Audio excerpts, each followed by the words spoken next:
wàllu wér-gu-yaram di wax ne suñu partenaires yi taskatu xibaar yi am na ñeenti question yu ñu posé mu jëm ci wàllu wér-gu-yaram bu njëkk bi mooy ci feebar bi xamante ne tey dal na ay nappkat yoo xamante ne dañuy ñëw bu ñu jógee géej seen yaram bi presque di xoll di am donc ay mandarga yoo xamante ne ay góom lay niru di am partout ci seen yaram mu ngi ëpp ci kanam gi ñu wax ne ba ñu ko yëgee le 17 novembre ni ñu ko yëgee mooy que ne infirmier wu Thiaroye-sur-Mer ci poste de santé bi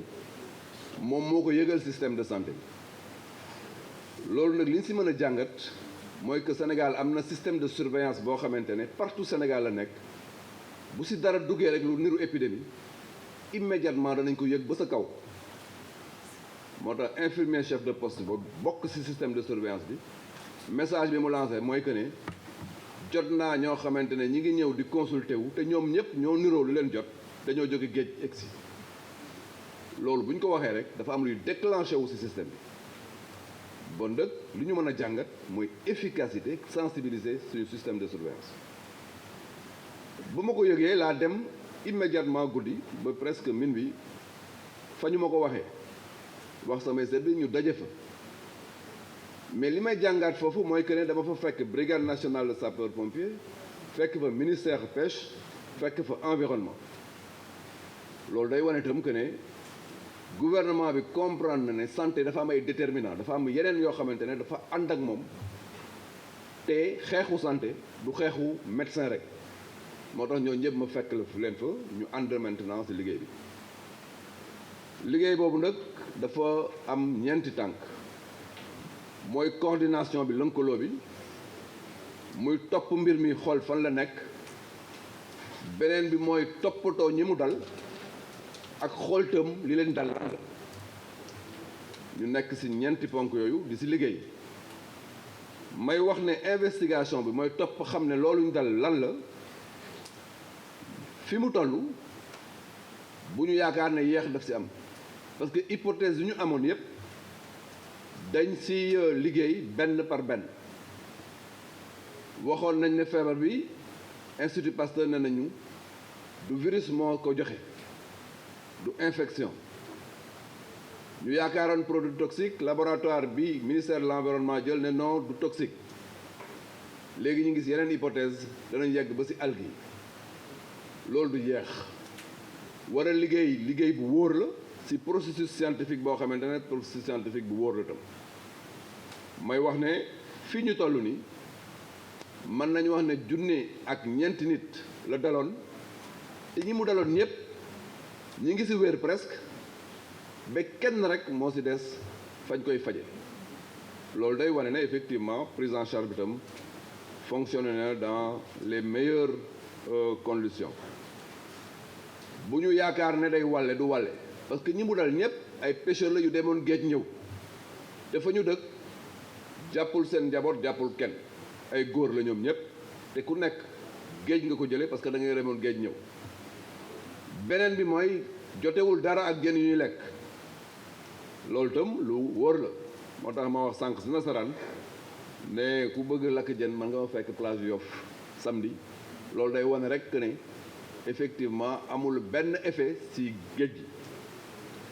posé na ma tëj ni ay question yoo xam ne dafa jëm ci pandémie bi est-ce que dana am beneen vague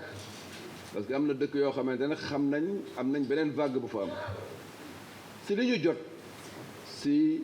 gëstu xaaruñu beneen vague ñu ngi ñaan suñu borom tëm mu musal ñu ci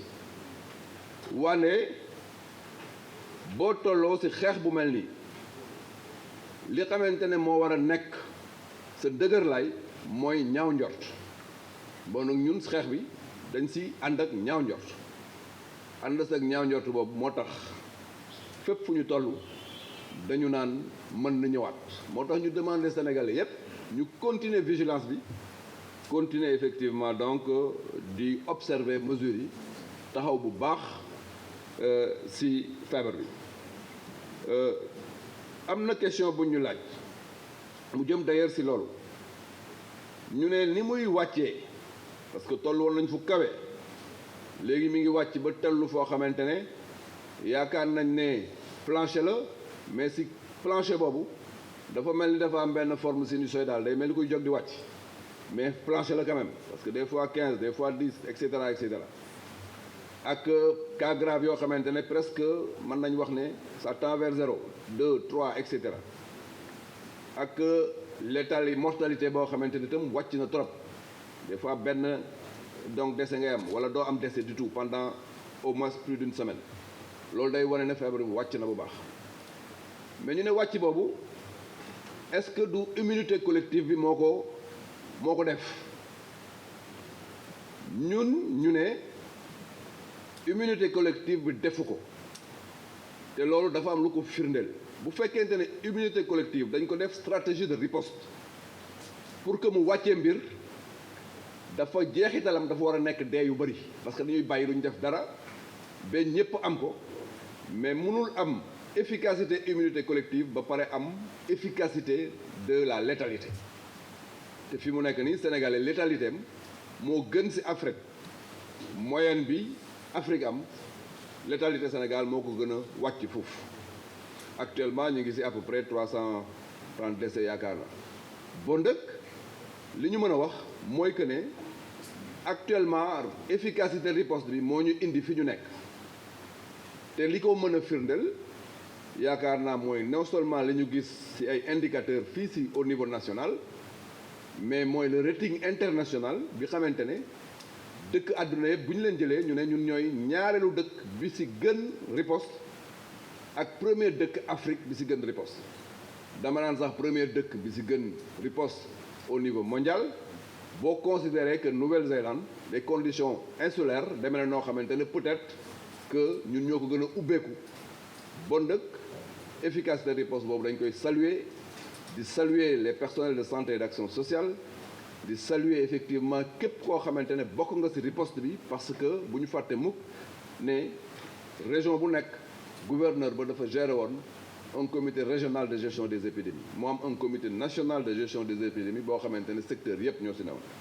loolu laa newoon donc danaa ko indi comme élément de réponse di xaar bu amee leneen lu ñu war a leeral ñu continuer effectivement ci leeral ko maa ngi leen di remercier. Merci monsieur le ministre.